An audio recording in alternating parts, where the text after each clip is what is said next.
प्रश्नावली 102 का पहला क्वेश्चन रहा, बोल रहा है कि सिद्ध कीजिए कि √5 एक अपरिमेय संख्या है। तो हमने √3 के लिए किया था, सेम उसी प्रकार से इस पे भी करते जाएंगे। तो बोल रहा है √5 के लिए, तो पहले काम क्या करते थे, इसके विपरीत मानते थे कि √5 एक परिमेय संख्या है, तो माना √5 एक परिमेय संख्या है।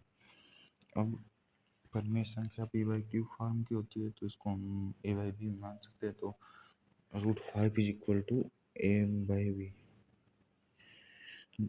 जहाँ a और b सभाज्य संख्याएं हैं, और हम दोनों पक्ष का वर्ग करेंगे। दोनों पक्षों का वर्ग करने पर हमारा आ जाएगा 5 इज इक्वल टू a²/b²। तो 20 इधर मल्टीप्लाई करेंगे तो 5b² इक्वल टू a²। तो b² बराबर a²/5, b² बराबर a²/5। ये सब पूर्णांक हैं, a² पूर्णांक है, b² पूर्णांक है। तो इसका मतलब साफ है कि 5a² को विभाजित करता है पूर्णतः। अगर 5a² को विभाजित करता है तो हमारी प्रमेय थी उसके अकॉर्डिंग 5a को भी विभाजित करेगा। तो a डिविजिबल हो गया 5 से। अगर ये 5 डिविजिबल है तो हम a को लिख सकते हैं 5 × c, a बराबर 5c। अब इसको उठा के इसमें रखेंगे तो हो जाएगा b² बराबर 5c का होल स्क्वायर, एक ही जगह पर रखे हैं बाई 5, तो b² बराबर 5c²। अब यहाँ से ये भी आ गया कि b जो है वो भी 5 का मल्टीपल है। b को 5 विभाजित करता है। a और b सभाज्य है, परंतु 5 दोनों को विभाजित करता है। हमने यहाँ पे माना था कि a और b सभाज्य संख्याएं हैं, लेकिन दोनों को फिर भी 5 डिवाइड करता है या विभाजित करता है। तो इसका मतलब साफ है कि हमने गलत माना था। नहीं, हमने सही माना था। ये विरोधाभास आ रहा है, यह इसलिए आ रहा है कि विरोधाभास प्राप्त हुआ, जो कि हमारी गलत कल्पना का हुआ। जो हमने कल्पना किया था कि √5 एक परिमेय संख्या है, वो हमने गलत कल्पना किया था। अतः √5 एक अपरिमेय संख्या है। हमने कल ऐसे ही देखा था, सिर्फ उसके जगह 3 की जगह 5 हमने समझ लो लिख दिया है। अब हमारा अभी नेक्स्ट क्वेश्चन रहा, बोल रहा है कि सिद्ध कीजिए 3 + 2√5 एक अपरिमेय संख्या है। तो सेम काम करेंगे, 3 + 2√5 को परिमेय संख्या मानेंगे, माना एक परिमेय संख्या है। अब इसको a/b फॉर्म में लिखेंगे तो a/b हो गया, जहाँ a/b सभाज्य है। सेम पुराना स्टेप करते जाएंगे। अब इस 3 को उस साइड करते हैं तो a/b - 3 बराबर 2√5 आ जाएगा। तो देखो a पूर्णांक, b पूर्णांक, 3 पूर्णांक, तो a/b - 3 कोई न कोई संख्या आएगी भिन्न में, और भिन्न में आएगी तो परिमेय संख्या ही होगी।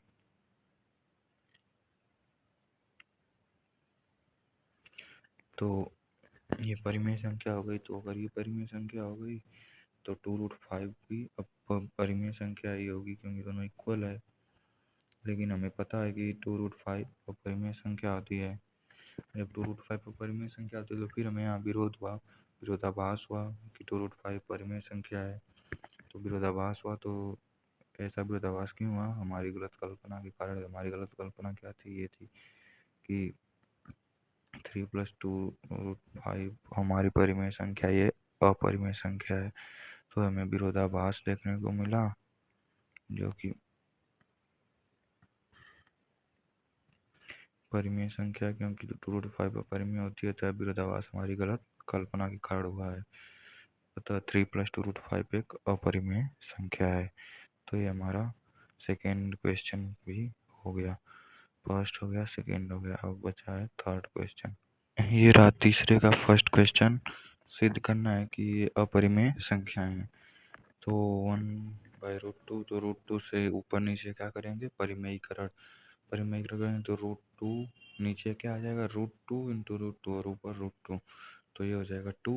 और तो जैसे ही परिमेयीकरण करेंगे तो ऊपर हो जाएगा √2/2, √2/2। अब पहले की तरह प्रोसेस फॉलो करेंगे।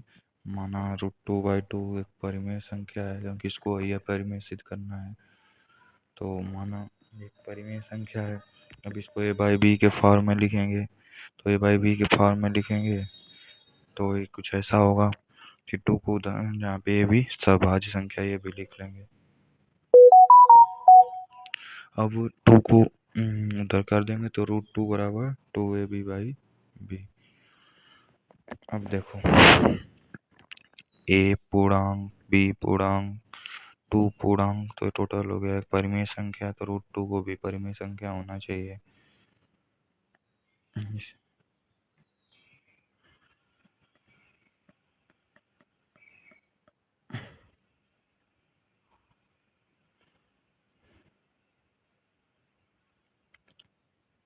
तो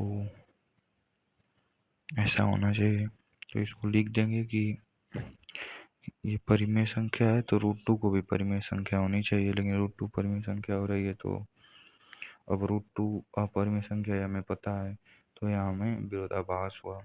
तो विरोधाभास क्यों हुआ, हमारी गलत परिकल्पना के कारण, जो कि ये है कि इसको हमने परिमेय संख्या माना था। यहाँ विरोधाभास हुआ कि √2 परिमेय संख्या है, हमें गलत कल्पना के कारण हुआ था। √2 एक अपरिमेय संख्या, √2/2, √2/2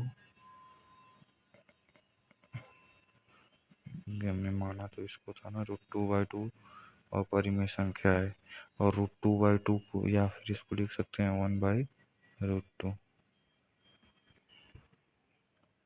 तो वो कई लोगों को लगेगा कि इतना फास्ट क्यों हो रहा है, तो ये पिछली क्लास में कई बार देखते आ रहे हैं, तो अभी ये याद हो जाने जैसा हो गया है, तो सिर्फ लिखते जाएंगे तो हो जाएगा। इसमें कोई खेल नहीं खेलना है। तो ये जल्दी बस निपटा रहे हैं। अब इसको आपके सामने लिखते थोड़ा टाइम ज़्यादा लगता, लेकिन कोई फ़ायदा नहीं होता। लेकिन अब पीछे इसको अच्छे से पढ़े हुए तो हैं, तो जल्दी तो होगा ही। अब आते हैं दूसरे क्वेश्चन पे। ये हो गया 7√5।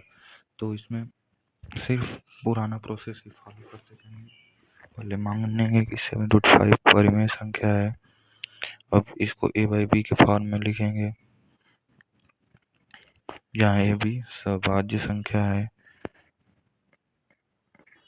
अब 7 को यहाँ से नीचे करेंगे, क्योंकि इधर मल्टीप्लाई में यानी गुणे में है, तो उधर भाग में हो जाएगा। तो √5 बराबर a/7b। a b और 7 तीनों क्या है, पूर्णांक है। तो टोटल क्या हो गया, a/7b परिमेय हो गया। और a/7b परिमेय होगा तो इसके इक्वल √5 है, तो √5 भी परिमेय हो गया। अब फिर हमें पता है कि √5 अपरिमेय होता है। तो मैं यहाँ पे फिर विरोधाभास हुआ कि √5 अपरिमेय है, और यह क्यों हुआ, हमारी गलत परिकल्पना के कारण, जो हमने माना था कि 7√5 परिमेय है। तो यहाँ पे विरोधाभास हुआ, जो कि हमारी गलत परिकल्पना के कारण हुआ। अतः 7√5 अपरिमेय संख्या है। तो इस प्रकार से हमारा सेकंड भी हो गया। अब थर्ड पे चलते हैं, 6+√2। थर्ड क्वेश्चन ये रहा। Third question 6+√2। तो सेम प्रोसेस फॉलो करेंगे। माना 6+√2 परिमेय संख्या है। अब a/b होगी, a और b सभाज्य होंगे। इतना तो एकदम बिल्कुल ये सब रटना है, ये लगभग समझ लीजिए, समझाया हूँ, बट याद कर लेंगे तो जल्दी जल्दी कर लेंगे 1-2 मिनट में। इतना हो गया। अब 6 को इस साइड करेंगे तो इधर माइनस हो जाएगा a/b -6। तो √2 बराबर a/b-6। अब a/b क्या है, a भी पूर्णांक, b भी पूर्णांक, तो ये एक परिमेय माइनस परिमेय, तो ये परिमेय संख्या है, तो √2 को भी परिमेय संख्या होना पड़ेगा। तो इससे हमें क्या पता चला कि ये परिमेय है, तो √2 भी परिमेय है। अब √2 अपरिमेय संख्या होता है हमें पता है, तो यहाँ पे विरोधाभास हुआ, और यह विरोधाभास हमारी गलत कल्पना के कारण हुआ। यहाँ विरोधाभास हुआ कि √2 परिमेय संख्या है, क्योंकि √2 परिमेय संख्या होती है। यह विरोधाभास हमारी गलत कल्पना के कारण हुआ है। अतः जो हमारी कल्पना है वो गलत है, यह परिमेय संख्या नहीं है, बल्कि 6 + √2 एक अपरिमेय संख्या है।